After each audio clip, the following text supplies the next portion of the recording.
the circle seen at the eye level, that's 0 degrees. If you're looking down, say like this is 20 degrees roughly, or 15 degrees down, that's a 15-degree ellipse. If you're looking down at a 45-degree angle, that's a 45-degree ellipse. So it's the angle at which you're looking down at something. So, for instance, here's an example. Can I borrow your water bottle for a second? Yours is better than mine because it has additional markings. So if you take a look at this bottle, if I'm holding this bottle way over here, the difference for all of you guys between the top and bottom ellipses are a matter of a couple of degrees. You know, so it's like, for many of you guys, your eye level's right about here, so you maybe have 2 or 3 degrees below, 2 or 3 degrees above. Very narrow. However, where this comes in handy, this kind of knowledge comes in handy, is let's say you've got a still life, and you're drawing this thing here. Now you've got a 5-degree ellipse on the top, and you have like a 30-degree ellipse on the bottom, and all these ones in between are in between. You see what I mean? So if you're looking down on, like if I'm looking at this Coke can, my God, that's a 45-degree angle to a 60, and then, you know. And if you have a whole scene with an object in the foreground that is cylindrical, you can have really dramatic ranges of ellipses.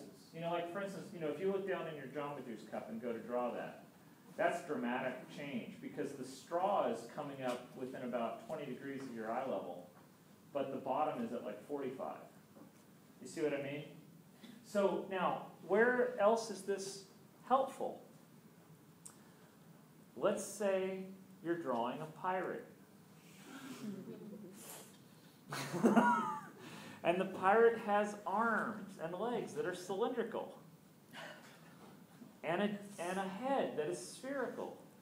And a hat that is cylindrical. And a belt. And a belt. And boots. And everything else that goes with it. Do you see that all of those ellipses are changing relative to the eye level of the viewer?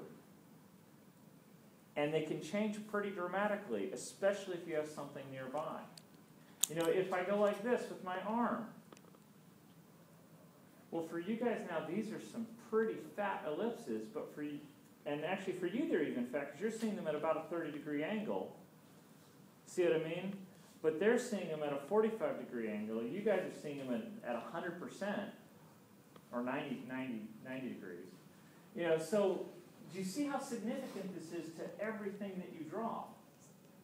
You know, you guys, I'm going to say this again later, but here's a point I will repeat at the end of the lecture. Everything you draw, every form you draw, is derivative of a circle and a square. Every form you draw is a derivative of these. So, if you know them cold, you're in great shape. If you don't, you're dead as a draftsman.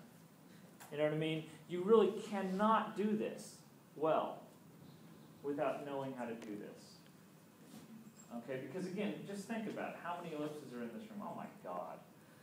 You know, yeah, it's just like, yeah, look on the table in front of you. Look at a single, you know, look at your damn pencil sharpener. I mean, my God, even something as simple like that or like a geometry, oh my God. Do all these you guys. pencils.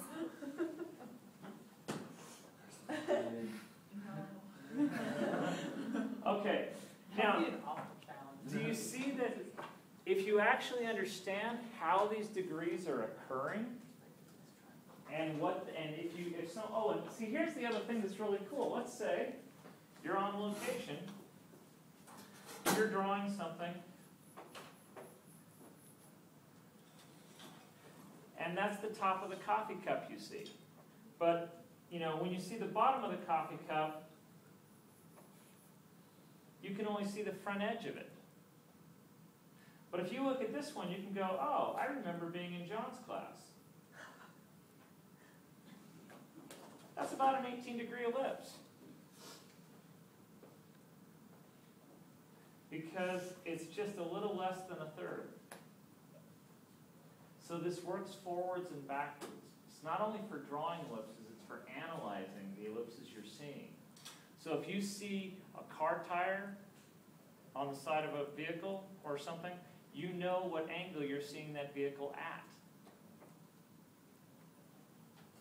This is freakish. Do you not? Do you see that? This is like freakishly powerful stuff. Okay, I can't tell if I'm totally nerdy. Well, I know I'm totally nerdy, but I can't tell if you guys are fully. God, I wish someone had shown me this a long time ago. You know, and because I only figured out these relationships when I was having to teach it to someone who didn't understand. I kind of understood it, and I had always faked it, and then I realized, oh my God, why don't they teach it this way? Because once you know half, third, quarter, fifth, tenth, you know, now you can, you know, okay, you're doing your pirate drawing again. You've got something, you're looking slightly down on them. Which ellipse do you draw? Okay, you know now. Oh, if I need it to be about, if I'm looking down at about 10 degrees, okay, this is the one I need. If I'm looking down at 30 degrees, this is the one I need. And you don't have to be, here's the thing, here's what I love about this. You don't have to be right. Okay? You have to be, I mean, if I'm looking at my Coke can, okay, you guys can look at me, you can look at where I'm seeing the Coke can.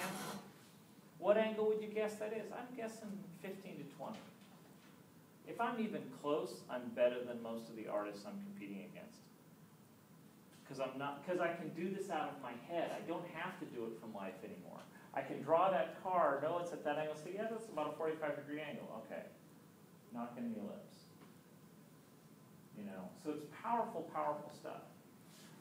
So along the left side of that practice sheet are all the ellipses from 5 degrees, all the significant ones from like 5 degrees up to 90 degrees. Try to memorize this information.